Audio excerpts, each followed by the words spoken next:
much for coming. My name is Misty Johnson. I'm the education coordinator here at the Zanesville Museum of Art, and welcome to another ZMA Talks. And if you don't know what that is our lecture series where we welcome speakers from a wide range of exciting topics, including tonight's talk. ZMA Talks are generously supported by the Taylor McHenry Memorial Fund, so we want to say a huge thank you to them. Before we get started, I do want to do a few shameless plugs for upcoming programs. Our next ZMA Talk is February 22nd at 6 p.m. and it is on the life and works of Herbert B. Chudy, and he's an Ohio native and a very prolific artist from the early 1900s, and we have a lovely exhibition of 14 of his paintings up on our second floor in our Works on Paper gallery. So if you haven't checked that out, it's a lovely show, and so we encourage you to come to that talk as well. Tonight's talk, of course, is in conjunction with the special exhibition, selections from the Zanesville Masonic Temple Time Capsule. We do have another program coming up in conjunction with the show, and that is a family edition of our Book Apart book discussions. We're going to have a special story time of this beautifully illustrated book time capsule where it talks about one little girl's journey in creating a time capsule, and then it also has some tips on how to make your own. So that night we're going to do a story time, and then we're going to provide materials for kids to begin their own time capsule. And we're also encouraging participants to bring show and tell items from home of something that they think they're going to put into their time capsule. So that is February 29th at 6 p.m. And then we also have a free concert series, if you're not aware, and those are picking back up in March.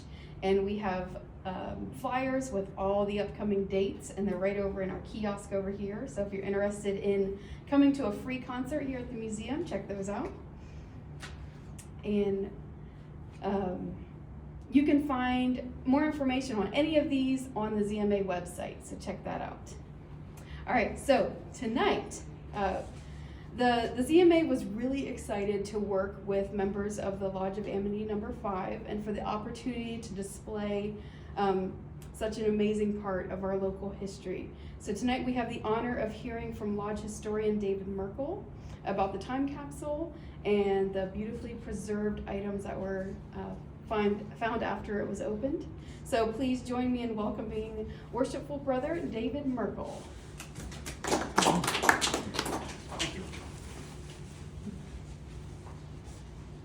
So I'm going to go into a little bit of the history of the bodies who built the temple and what existed before the temple, and then I will go into what we have here.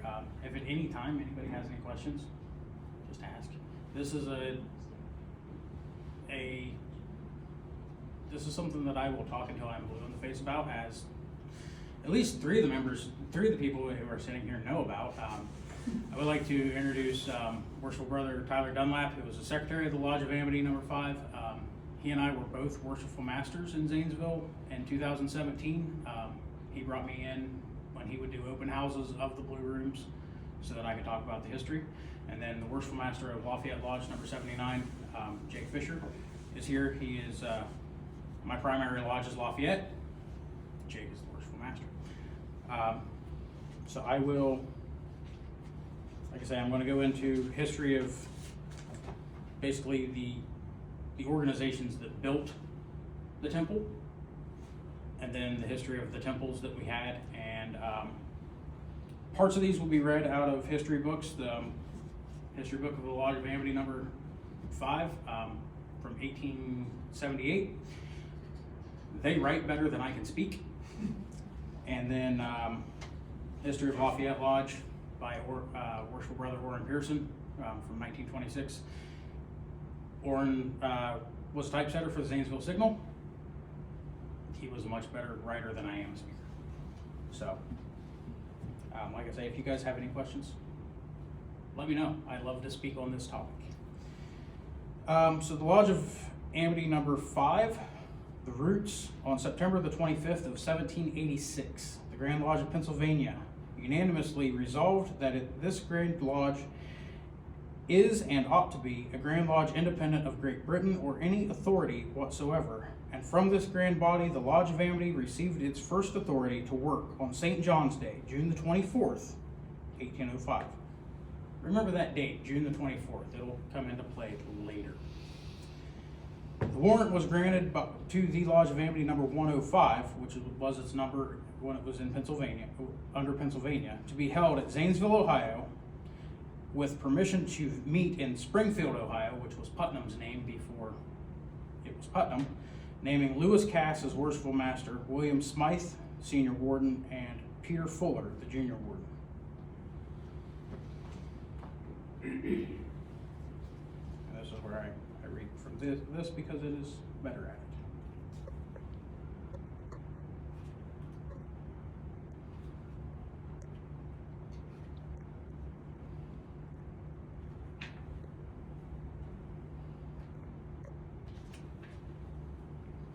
The petitioners for the warrant were Lewis Cass, William Smythe, Levi Whipple, Isaac Van Horn, William Reynolds, Daniel Converse, and Abel Lewis.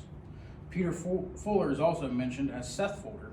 Fuller was named as the first junior warden, but does not appear on the register of the lodge, nor was he ever reported to the Grand Lodge of Pennsylvania as a member.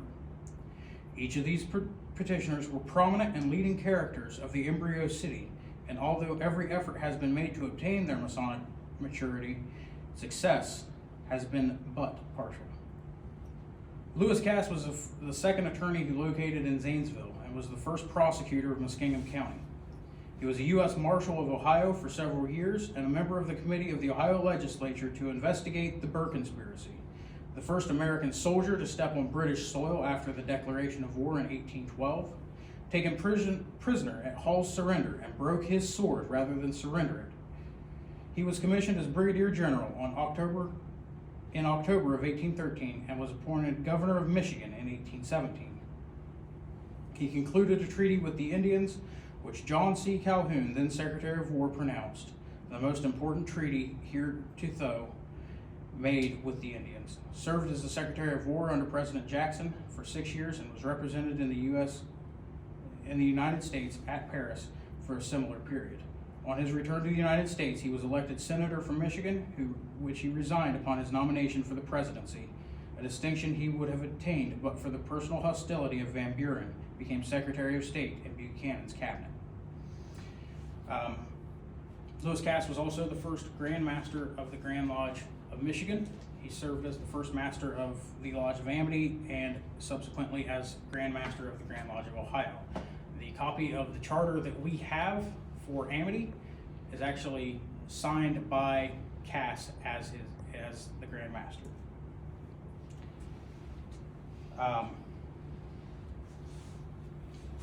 This goes through and tells about more of the people who helped to found the lodge. Isaac Van Horn came to Zanesville in 1803 as receiver of the public money at the land office in Zanesville. Fitting reward for good services in the Revolutionary War, which he entered in January 1776 and served until peace was declared. His public services to his native state and Congress made him a valuable citizen in the settlement, and his labors on behalf ceased only in his death. He was a strong pillar of strength in the organization and support of the Lodge of Amity. He brought to it skillful knowledge of the craft. He was a companion in arms with Washington and Lafayette, and sat with both in tiled precincts of the lodge. He came to Zanesville in the neighborhood of Newton, Bucks County, Pennsylvania, and having noticed in the proceedings of the Grand Lodge of that state on that date, January the 22nd, 1798, that Lodge number 57 at Newtown had sent a petition to the Grand Lodge by brothers Folk, Van Horn, and Wirtz, praying aid for the completion of their hall.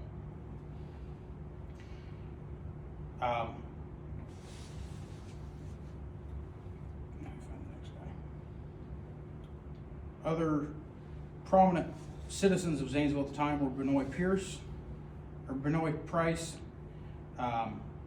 William Reynolds, William Smythe, Levi Whipple, who was General Putnam's son-in-law, Isaac Van Horn, Daniel Converse, and Ebenezer Buckingham.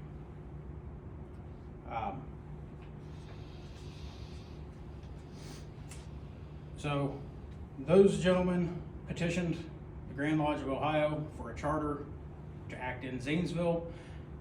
They received their charter, and General Putnam came to Zanesville and instituted their lodge.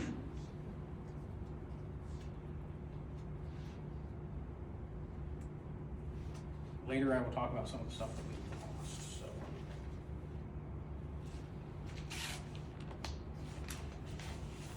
Another organization which helped to build the temple was Zanesville Chapter Number 9, Royal Arch Masons. Dispensation for them was issued on January the 3rd of 1822. They were organized under their dispensation on February the 1st of 1822, and their charter was authorized on January the 15th of 1823. They were constituted and organized on May the 5th, 1823.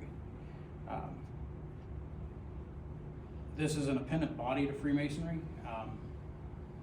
They confer 4 degrees. And throughout the years helped in the building of many of the temples here in Zanesville. Next, I'll go over the history of Lafayette Lodge number 79. Kind of to understand that all of these bodies came together to build a temple together. When in 1825 Lafayette petitioned the Lodge of Amity and the Grand Lodge of Ohio to form a separate lodge, and then they came back together to continue to build buildings together, not only for the good of the fraternity, but for the good of the community of Zanesville. A written proposition was presented to the Lodge of Amity number 5 by a number of its members on November the 20th, 1820, who agreed to withdraw from Amity to form a new lodge. The minutes of the Lodge of Amity states that the paper was thrown out of the lodge, but reliable information provided to Worshipful Brother Orrin Pearson in 1826 as he wrote Lafayette Lodge's first history. The paper was still on file in Amity with the names and signatures torn off. I can personally attest to that, and that is one of the treasures that was lost to the fire. Amity still had a lot of their paperwork, not only stuff from papers from the Grand Master of Pennsylvania when they were under charter and dispensation from them, but some of the stuff that were their treasures were stored in what was the museum room in the lodge rooms. The minutes of the Lodge of Amity held on April the 29th, 1825 show that Brother George James asked that permission be granted to himself and others to form a new lodge in Zanesville, and that a recommendation be made to that effect to the Grand Lodge of Ohio. The request was granted by a unanimous vote of the brethren present. Brother James had never been a member of the Lodge of Amity, nor were any of the subsequent members of Lafayette Lodge present at this meeting, which makes the result of the vote all the more remarkable. The first recorded meeting of Lafayette Lodge under dispensation was held in Mason's Hall of the Zanesville Academy, located on Market Street next to Potter's Alley, on Wednesday, May the 25th, 1825, acting on dispensation which was granted unto them May the 16th of 1825. The lodge was opened in the entered apprentice degree with the following brethren present: Brother George James as Worshipful Master, Brother Dr. Calvin Conant as the Senior Warden, Brother William Bloxam, Junior Warden, Brother Leonidas Hamline, Senior Deacon, Brother General Isaac Van Horn, Treasurer, Brother John T. Fracker, Junior Deacon, Brother William Twaddle, Stewart and Tyler. Brothers Fracker and Twaddle were both visitors at this meeting, both being members of the Lodge of Amity. Brother Twaddle being the Tyler of Amity. Brothers Isaac Van Horn and William Bloxam were appointed to confer with Amity and Zanesville Chapter Number 9 regarding the use of their room and paraphernalia, and on May 27th, 1825, presented a request to Amity.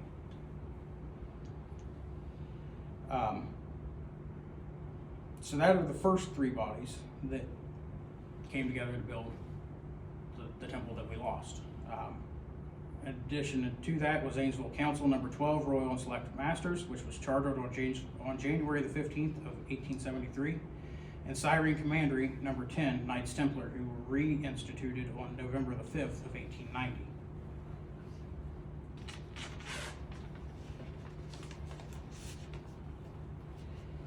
Masonic temples that Zanesville had were various. The Lodge of Amity number 5 met in locations met in many locations in its early history. Amity's charter states that they could meet in Zanesville or Springfield. So they met 1 month in Zanesville, 1 month in Springfield. They met in hotels, being organized in General Van Horn's hotel, but they also met in the front parlors of members' houses in Springfield and taverns in Zanesville.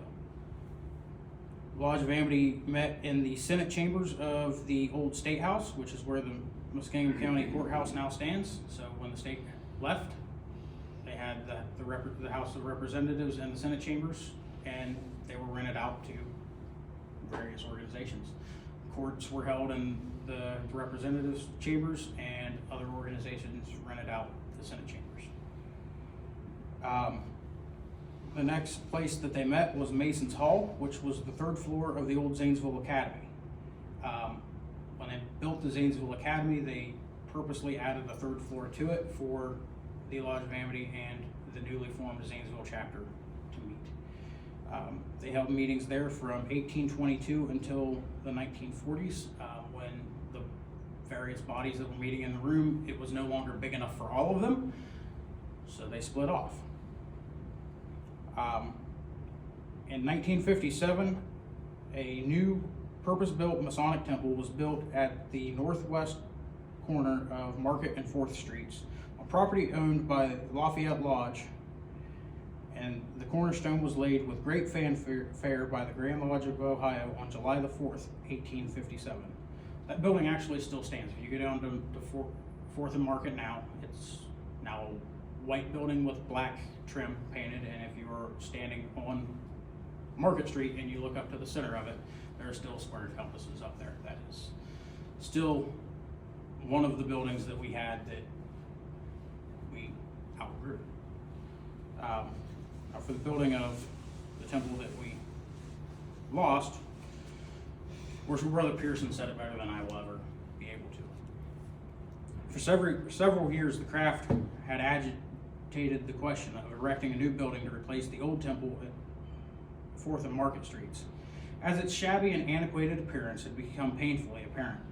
This agitation did not take tangible form, however, until February the 16th, 1900, when a circular was issued by the 5 Masonic bodies, signed by Brother William H. Goodlife, Worshipful Master of Amity Lodge number 5, Brother Charles N. Boehner, Worshipful Master of Lafayette Lodge number 79, Brother James N. Wilson, High Priest of Zanesville Chapter number 9, Brother Benjamin F. Templeton, Thrice Illustrious Master of Zanesville Council number 12, and Brother Tilson F. Spangler, Eminent Commander of Cyrene Commandery number 10, calling the Masons of Zanesville together for the purpose of taking definite action towards the fruition of their long expressed desires of securing new quarters. Brother Herman F.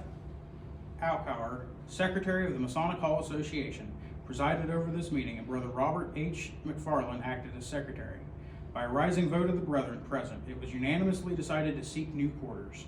After considerable deliberation regarding the advisability of purchasing the Pinkerton building on 4th Street, which was in 1926, the People's Bank building, and remodeling it to suit the requirements of the various bodies, which was declared impractical, and it was decided to take the necessary steps towards securing a central site for the erection of the new building. Brother William H. Goodlife then secured an option upon the Anna J. Goddard office building with the adjoining lot, which was property of the H.C. Van Voorhees, while Brother Elmer A. Evans secured an option on the corner lot belonging to the estate of John W. King. After securing these options, Brothers William H. Goodlife and Elmer A. Evans and John Hartmeyer solicited subscriptions for the new enterprise, meeting with more or less indifference upon the part of the craft.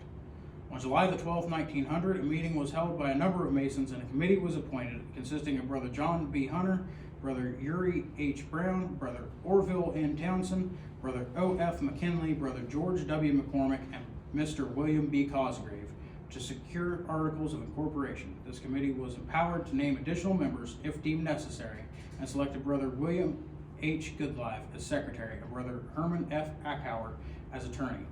On March the 2nd, 1901, articles of incorporation were filed with the Secretary of State, fixing the capital work of the Masonic Temple Company at $100,000, divided into 1,000 shares with a par value of $100. On March the 6th, 1901, brothers John B. Hunter and George W. McCormick, William H. Goodlife purchased the John H. King property, and 3 days later the Van Voorhees and Goddard properties, which occupied the site of the present Masonic Temple. The books of the new Masonic Temple Company were then opened for subscriptions, and on April 9th, the first meeting of the stockholders was held. At this meeting, the board of directors was chosen, consisting of Brother John B. Hunter, Brother O.F. McKinley, Brother Uri H. Brown, Brother John Hartmeyer, Brother William H. Goodlife, Brother John Kirk Smith, Brother Herman F. Ackhauer, Brother George W. McCormick, Brother Orville N. Townsend, Brother James K. Geddes, and Mr. William B. Cosgrave, who was selected to represent the stockholders outside of the craft. This board organized and selected Brother John B. Hunter, President, Brother O.F. McKinley, Vice President, and Brother William H. Goodlife, Secretary and Treasurer. On July the 22nd, the firm of Oscar Cobb and Son, architects of Chicago, Illinois, who designed the Schultz Aqua Block, were selected to draw the plans of the new temple. And on March the 25th, 1902, the contract was awarded to Robert H. Evans and Company of this city at their bid of $114,433. On Tuesday, June the 24th, 1902, the cornerstone was laid by the Grand Lodge of Ohio with solemn and impressive ceremonies. The Grand Lodge was open at 9:30 a.m. It lists a whole lot of grand officers that I'm not going to bore you with because they weren't from here. At 10 o'clock, the parade was formed on Market and the adjacent streets as follows. Brother Andrew J. Brown, Tyler with drawn sword. The Bowers Band, Brother J. Frank Knowlton and Brother Frank A. Kelly, stewards with white rods. Master Masons, members of lodges, past masters. Thomason's Band, Grand Tyler with drawn sword, Grand Stewards with white rods. Brother Edward F. Grimsky, past master with golden vessel containing corn. Brother Oscar Cobb, architect with square, level, and plumb. Brother Albert S. Farrell and Brother Herman F. Ackhauer, past masters with silver vessels, one containing wine, the other oil. The Right Worshipful Grand Tyler and Right Worshipful Grand Secretary, Brother Charles N. Boehner, past master with large light. Brother Samuel Rutledge, bearing the Holy Bible, square and compasses, supported on either side by the deacons. Brother Elmer A. Evans and Brother John H. Curtis with black rods. Brother Abraham E. Ullman and Brother Sanford H. England, past masters, bearing two large lights. Right Worshipful Grand Chaplain, Right Worshipful Grand Orator, Right Worshipful Senior and Junior Grand Wardens, Right Worshipful Deputy Grand Master, and Worshipful Senior and Junior Grand Deacons with black rods, and Most Worshipful Grand Master. This escort consisted of 60 Knights Templar from Siren Commandery, number 10, Knights Templar. The line of march was up Market Street to Underwood, out Underwood to Main, down Main to 4th, and out 4th to the site of the new temple. The cornerstone weighed 4 tons and was taken from the quarries at Bedford, Indiana. It was laid in the southwest corner of the new building, and in the hollow square beneath it was deposited a leaden box containing white lambskin aprons from the Lodge of Amity, Lafayette Lodge, aprons of the chapter and council, histories of the Lodge of Amity, chapter, council, and commandery, none having yet been written of Lafayette, copies of the various bylaws, Masonic directories, the Zanesville directory, Zanesville newspapers, souvenirs of Templar conclaves, postage stamps, postcards, government envelopes, chapter marks, coins to the value of 96 cents, a loving cup, photographs, the copy of Scientific American, curriculum of the city schools, and the canceled checks used to purchase the site. On St. John's Day, June the 24th, 1903, the keys of the city were once again presented to the Masonic fraternity, and the populace once again entered into the spirit of the occasion, endeavoring to the best of their ability to make the dedication of the new Masonic temple in Zanesville a glorious success. The cornerstone was laid on St. John's Day, 1902. The building was dedicated on St. John's Day, 1903. The first meetings of both lodges were held in June of 1903 in the new building. In less than a year, a building that stood as the tallest building in the city of Zanesville, save for the clock tower of the Muscatine County Courthouse, went from a basement to a completed building able to be rented out to the public and used by the Masonic fraternity. What you see in the cases here is most of what came out of the lead box that was laid in the 4-ton cornerstone. There's a lot of stuff in there. A lot of things that our forefathers thought were important enough to preserve for the future. I also think about this. The time capsule in the 4th and Market Street building is still there. Time capsules aren't open until the building is raised. I'd have to find it, but we kind of know what's in it in this book. But time capsules are a view into the past. Every single body that met in that temple put something in that box so that when it was opened, people would know what they were doing. Does anybody have any questions on any of it?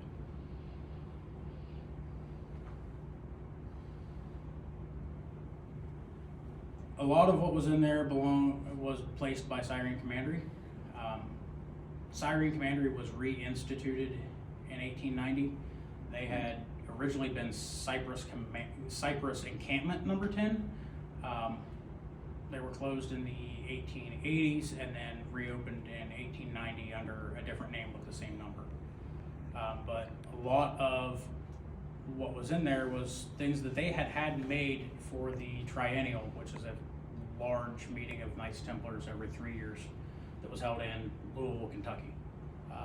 The pink ceramic cup is actually called a loving cup and was made by the Zanesville Art Pottery and was taken down there and used for ceremonial purposes. And when they brought it back up and they were building a new temple, they decided that it should go on for posterity. The records of that triennial, actually, one of the newspaper articles that is in the collection actually says that all of the pottery that they could have made and have anything Commandery put on it and took to Louisville, they didn't bring any of it back. Anything that could be sold down there was sold, other than the things that they brought back for the records. And there's a lot of the Zanesville art pottery in there. There's right here music sheets for Amity. Masonic lodges put on their initiation consists of degrees. We have 3, and there is one song for each of those degrees, as well as a song for closing of every lodge. When the temple went down, the lodge room on the 4th floor, it took up the 4th and 5th floors in that section of the building, and there was a twin bellows pump organ with music at it that had been used for years, and then there was a very large Harmon organ in the east. It used to be very common for Masonic lodges to have organists as officers that played music, and they played odes for different parts of different degrees, different parts of different meetings. If they were holding special meetings, there was music written for that as well. We have the coins totaling 96 cents. Quite a few chapter pennies, which if anyone is a member of a chapter of Royal Arch Masons, you would know what a chapter penny is. Unfortunately, I'm not exactly at liberty to tell you what that is. But it will have that person's private mark engraved on it. So it's something that during their degrees they designed a mark and then they had it engraved into their coin. Um, the histories, we've had the history of Zanesville chapter number 9 for a while, and when we had Zanesville chapter's bicentennial last year, I actually used that history. When I read part of the history of Zanesville chapter, it was taken completely out of the history that was taken out of the time capsule, because no other copies of that survived in as good of shape.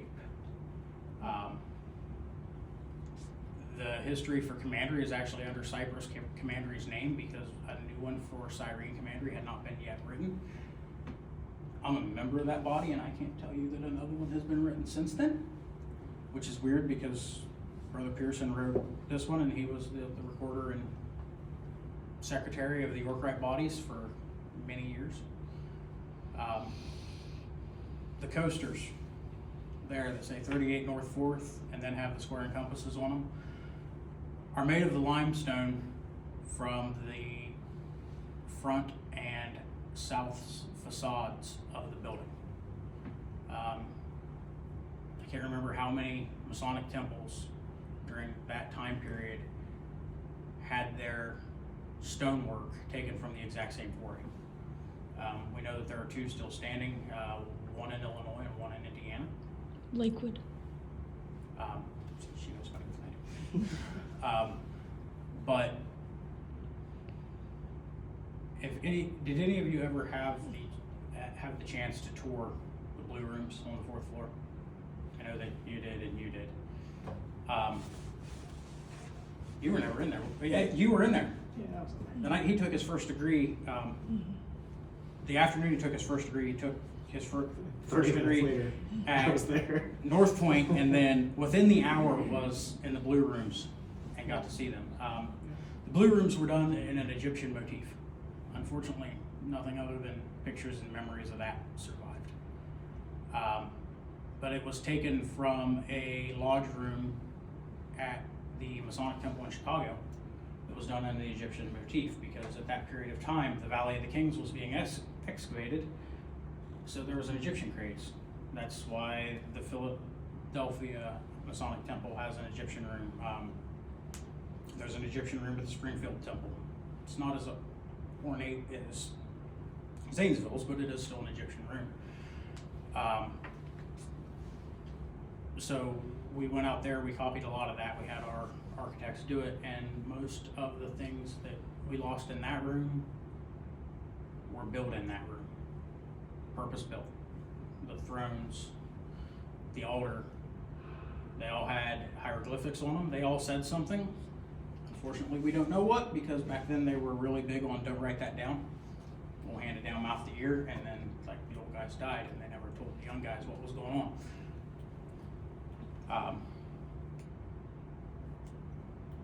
So this is what was saved, but what was lost was kind of a little bit more priceless.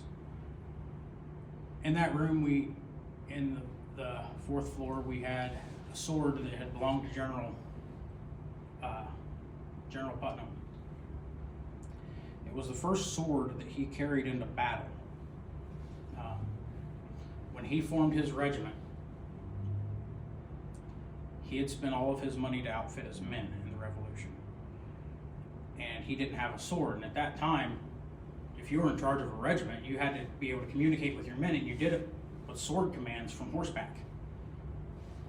One of the Masonic lodges knew that he didn't have a sword and presented him with their sword. I was the Tyler of the Lodge of Amity for 3 or 4 years. And for 2 years I was installed with what was General Putnam's sword.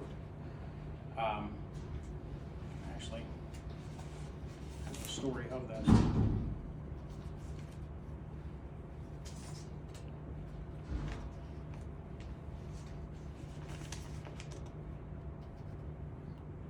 is, once again, their words are a little better than mine.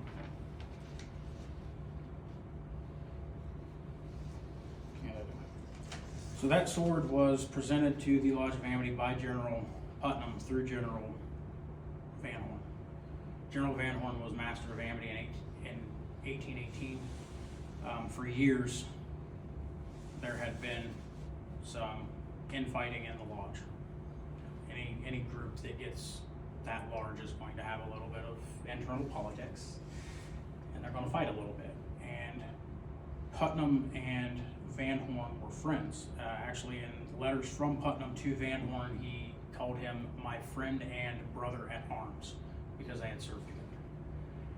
And Putnam sent Van Horn his sword, and Van Horn presented it to the lodge in 1818. General Putnam had hoped that as his sword had united men of many different backgrounds, that his sword would once again unite the men of the lodge together into one purpose. But unfortunately, as we know, in 1820 and then successfully in 1825, General Van Horn left the lodge and founded a new one. General Van Horn is known as the father of Freemasonry in Zanesville because he was a founding member of both lodges. He's also the only founding member of Amity to have served as master of a lodge before Amity was founded. We lost an 1856 Bible, or an 1858 Bible. I can't remember. No, it was an 1862 Bible, 1862 wood Bible. And the last 4 years that we met down there, every master of Amity was sworn into his office on that Bible. And just to see the handprints on it, to know how many men had touched it in those years. It had been a gift to the lodge during the Civil War by an officer who was no longer with the lodge. He was with the Army. We lost the first jewels of Amity, which had been created for us by the Grand Lodge of Pennsylvania. They had commissioned them completed and then sent by horseback to Zanesville from from Philadelphia. And there was a long standing rumor at the lodge that those were Paul Revere silver. And talking with Worshipful Brother Chad Simpson, who had worked with the Grand Lodge, he and I went back and forth on it. He's like, well, where did you get that these were Paul Revere silver? Well, I read the letter from the Grand Lodge of Pennsylvania that stated that these jewels were from of Paul Revere silver. It was later that we discovered, because the Paul Revere, the silversmith works is still open, and they posted a picture of Masonic jewels that Paul Revere had done. It more looks like the jewels that were made by Paul Revere, were actually the ones that the officers of Amity were wearing. That they had been arrested from a lodge for failure to work after Amity had opened in Zanesville. That letter said that they were arrested from this lodge and it was no longer working, so they sent them to Zanesville. Well, the letter was written to Worshipful Brother Isaac Van Horn. Without being able to look at that letter again, because it went down with the temple, I would say with pretty much certainty that it was his lodge that they were arrested from. Van Horn is also the one who created the seal of Amity, borrowing heavily from the seal of his lodge. It's very intricate. Don't know, do we have a, I don't think we have. There are a few pages that are stamped with, that were in there, but I think that they are still in Cleveland. But it's a very intricate designed great seal, which is actually the reason that Amity took the number of 5 and we were entitled to a lower number. We took the number of 5 because we were already number 105, so it was easier just to strike the 1 and the 0 off of the seal without having to redesign an entire seal. So,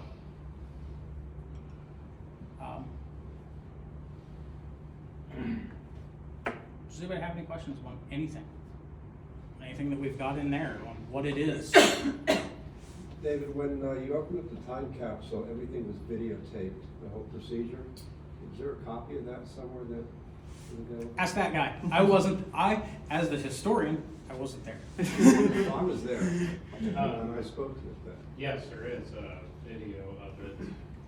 I can get hold of it if you want it. If you want a copy of it, I'm sure. I just want to watch it. Yeah. Yeah, I would like to watch it too, because I didn't know there was a video and I wasn't there. yeah, there was video of it. You know, I was talking to Nat Schneider, who was a Mason, Mm-hmm. and I believe he said that it was his grandfather or great-grandfather was had something to do with the local bank, and there were documents from that bank in the time capsule. Most likely. His family was, I believe, the ones that were responsible for the German newspaper that was in Zanesville. And he always heard that story, and I don't think he believed it until we opened up the time capsule and found the German newspaper in the time capsule. Now here it is. So I know he was pretty shook up by that. The bank stuff is over here, all the different receipts we have. And then there's a picture here, and then there's a larger one on this side of the actual, that was the laying of the cornerstone. And so what we did is we took all these artifacts after they came out of the time capsule, we took them up to a, it's called ICA Conservatory up in Cleveland, and what they do is they preserve all this stuff for us, and they made us custom-made boxes and everything. That's kind of why it took us so long to be able to share this with the public, because we didn't even have it for a long time. But they have some high-resolution cameras, and they were zooming in on the pictures, or this picture over here, on that cornerstone, and that pink vase is sitting on top of that cornerstone when they did that.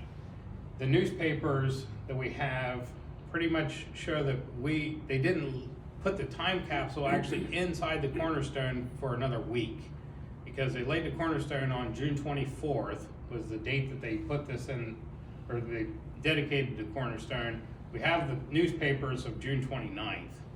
So we do have it a week later from the Times Recorder that were actually found in the cornerstone. This lithotype here is the 3-set article of the Times Recorder edition of, it's the cornerstone article that was in the June 24th Times Recorder for the laying of the cornerstone. And the people at Cleveland actually took it and made a press of that, and that's what's written out over on that other side. So that, to me, that was just awesome that they were able to do that from the lithotype that we have there. But what I was so fascinated with was the fact that I thought everything was well thought out. Like, they put a lot of Zanesville history in this, so it's not just Masonic, it's more Zanesville stuff.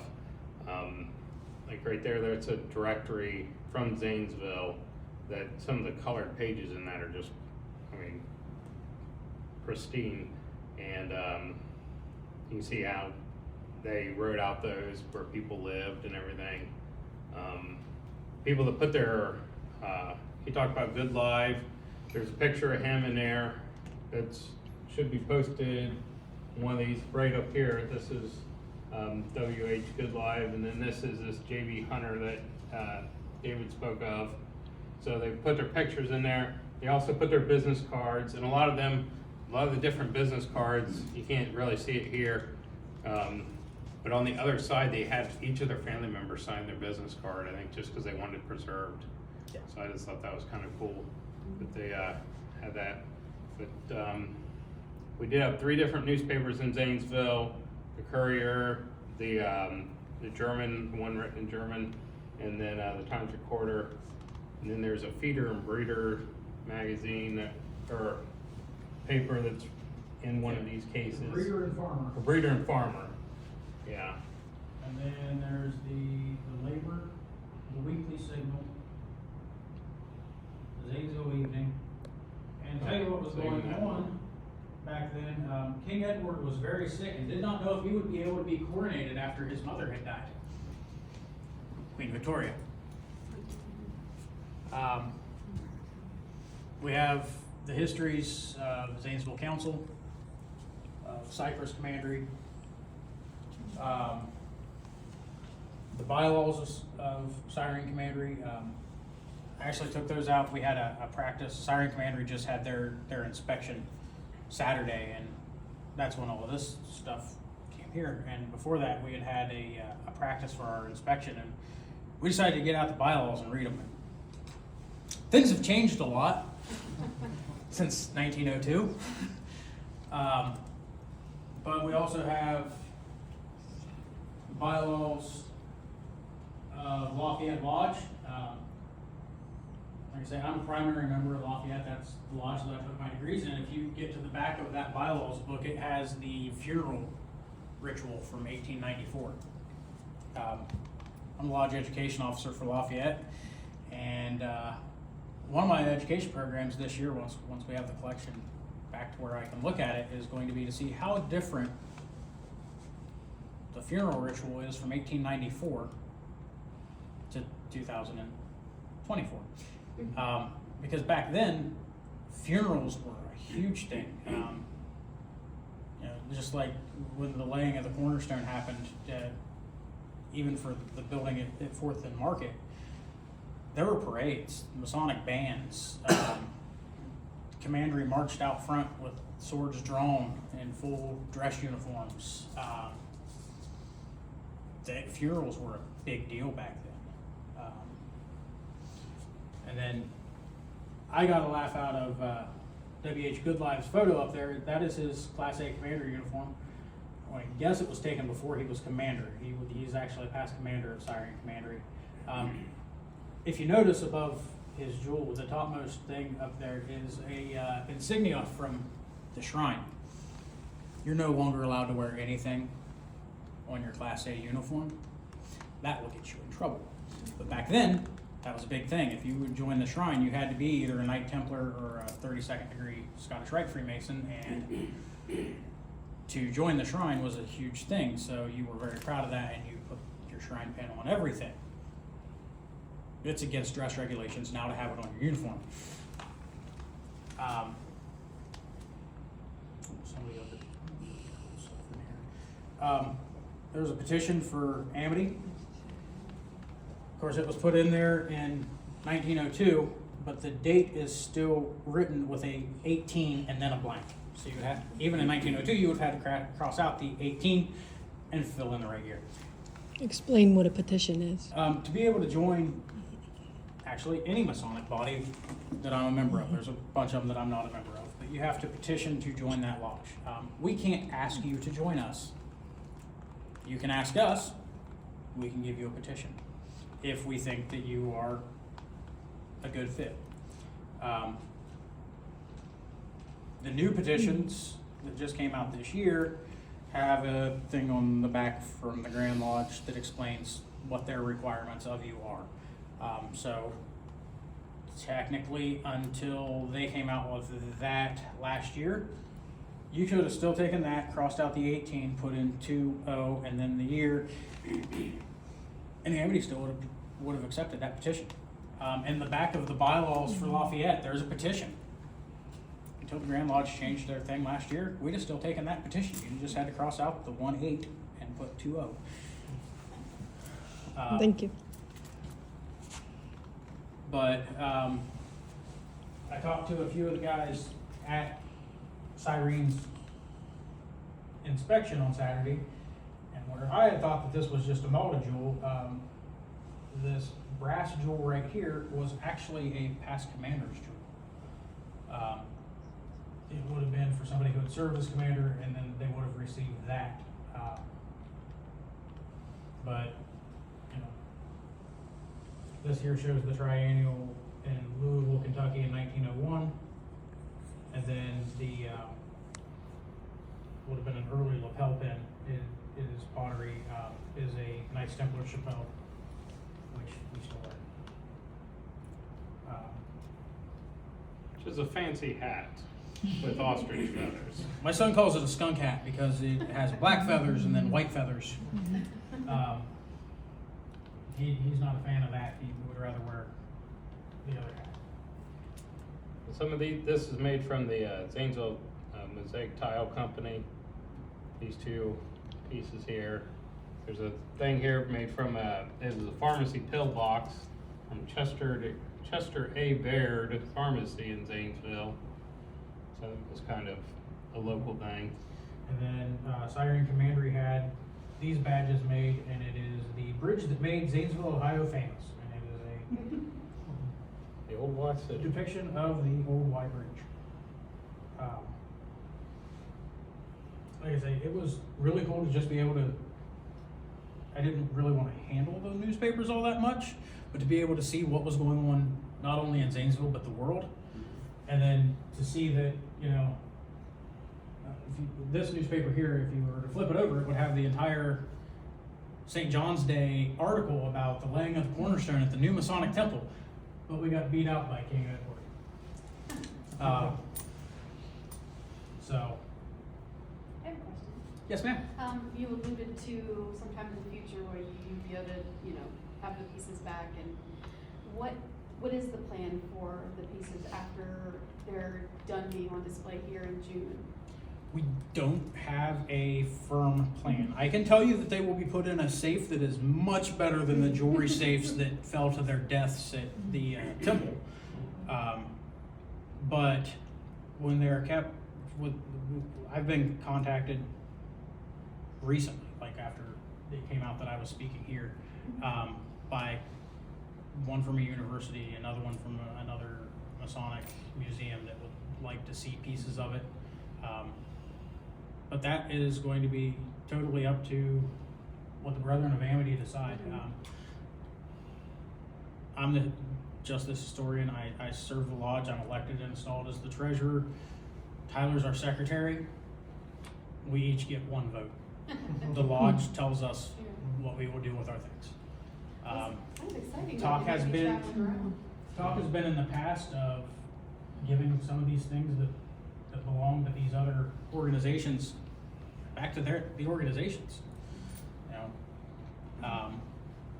but I can't speak concrete on that because it hasn't been discussed. We knew that when the owners of the temple were kind enough to get us back the cornerstone, and that Amity was given as pretty much the guardians of the cornerstone at that point in time, that we wanted the public to see it. So we knew that it would go on display, and this was pretty much the place to put it. We knew that we wanted the public to see it because, if you look at the picture of all of these people who were here, it is full of not only those of us who are members of the fraternity can I'll be in practice when this is over. They're not only members of the Masonic fraternity here, it's mostly the public. There were, to say there was a copy of the curriculum of Zanesville City Schools in there. There were books that were being read by Zanesville City Schools, part of their curriculum, placed in the box. Were there Masonic ties? Most likely, because at the time that the story that the old guys told, of course, Orrin Pearson never wrote it in his book, but he talked to a lot of guys. When Orrin died, he was 108 years old. He was the fourth oldest living Mason in the United States when he died, and he was still active pretty much up to his death. And he told a lot of the guys, not just from Lafayette, but from Amity and from the Yorkite bodies, that when they built this temple, and he was a kid, he's in that picture as a child, that the reason that they had to leave the Masonic, the rooms that they were using as Masonic temples at the time was because they could not hold enough men there for the meetings. You were put in danger if you were standing in a balcony and that balcony couldn't hold the weight of the people who were on it. At the time that the Zanesville Masonic Temple was built, combined between Lafayette and Amity, you had 1,200 Masons. As one of the old secretaries of Amity used to say, there was a time in Zanesville where you couldn't swing a cat by its tail over your head without hitting a mason.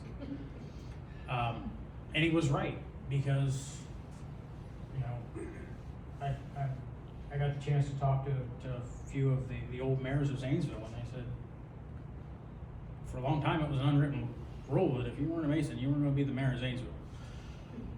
Or, you know, if you weren't a mason, but you were a member of another fraternity, then you could maybe be a member. But My last name is Mason. yeah, thank you. He has a joke. He says, people ask me, how long have I been a Mason? He says, well, from birth. Yeah. The Rocco Company, the picture of the son up there, I'm sure he put that in because his son was at Johns Hopkins and died in medical school and died from appendicitis while he was in medical school. So let me tell you about the Merkle company. He was the one that made the box. He's my great-grandfather. And how we know that was because he wrote his history down and made his own little chamber inside of this box for that. I'd love to see that. Yeah, so what we have in Cleveland right now is a lot of the paper stuff that came out from the box. So there's a few things that we don't have back yet, and that's, I think, one of them. But he wrote down his history. He wrote down his family history and put it in the box. But he made himself. There was a small little place in the bottom that he soldered shut. It was like a time capsule within the time capsule. That after we pulled out everything, we were looking there, and I'm like, I think there's something in there.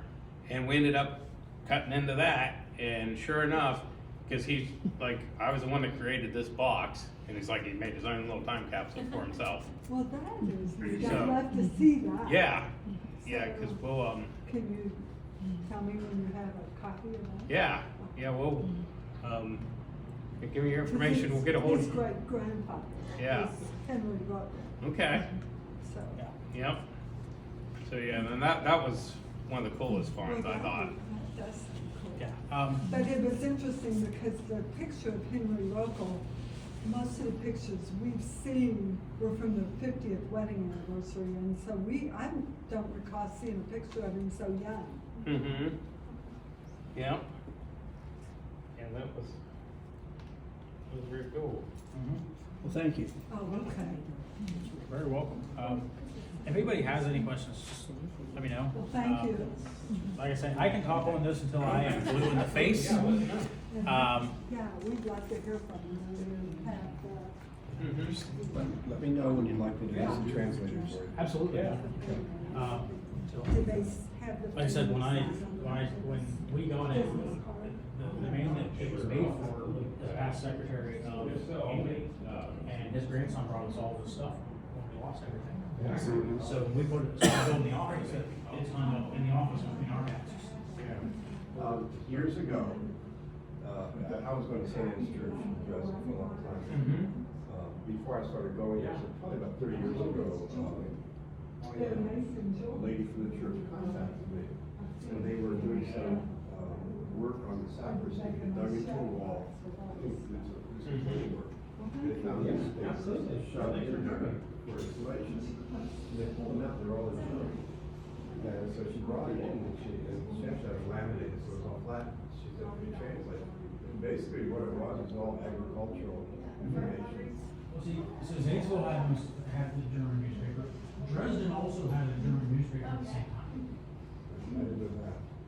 Because they both had very large German populations. Well, when you think of St. Nicholas and St. Thomas, and St. Nicholas, that German one. St. Nicholas is the German one, and St. Thomas is the Irish one. That's backwards, because St. Thomas is more German than St. Nicholas.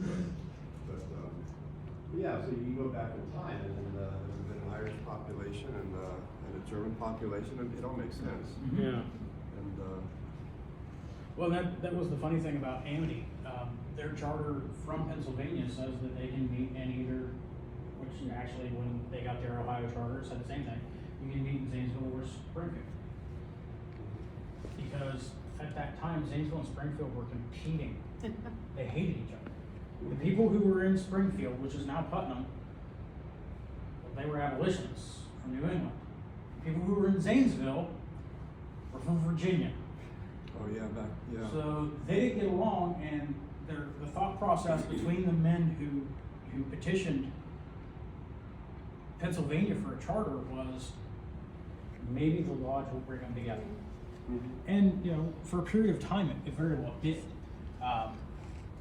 Because once you enter that lodge room, politics and religion don't exist anymore. You can just be quiet about that, and we're going to talk about the things that. Yeah, the common cause. Yeah. Mhm.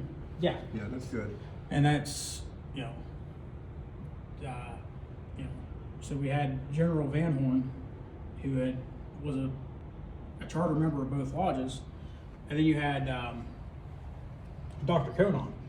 Dr. Conan's buried in Moxahale Park, in Moxahale Cemetery. If you ever drive down Moxahale Avenue, there's a cemetery. The only headstone you can read is that of Calvin Conan. And he was buried in a sepulcher. So it was a hand-laid stone grave.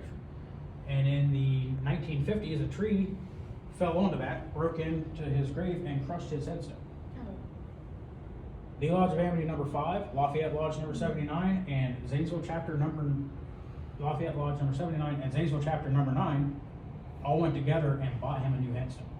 Because he was a past master of Amity, 3 or 4 times. Founding member and past master of Lafayette, and founding member and past high priest of Zanesville chapter. So all 3 bodies went together, bought him a stone, so that his burial place can still be remembered. And now it is the only headstone you can read in that cemetery. So is your lodge or council, what you call it, is it still growing? I mean, you get a lot of new members, or? Freemasonry in general is having the same trouble that most other fraternal organizations are having. That's why I asked. More are dying than are joining. But we do have lodges in this